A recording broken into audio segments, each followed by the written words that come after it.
महाराष्ट्र कर्नाटक या दोन राज्याला जोडल्या जाणाऱ्या नांदेड बिदर या रेल्वे मार्गासाठी महाराष्ट्र शासनाने 750 कोटी रुपयांचा निधी मंजूर केल्याबद्दल नांदेडच्या नायगाव तालुक्यातील नरसी चौकामध्ये काल श्रावण पाटील भिलवंडे यांच्या नेतृत्वाखाली भाजपा कार्यकर्त्यांच्या वतीने जोरदार आतिषबाजी करून जल्लोष साजरा करण्यात आला।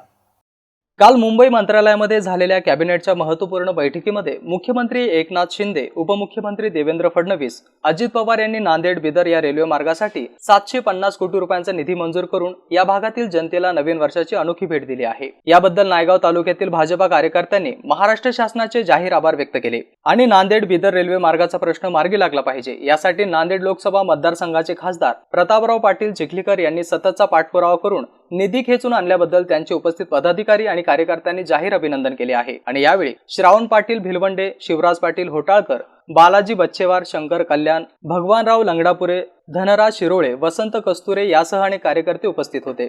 Gangadhar Gangasagare, MCN news, Naigaon, Nanded.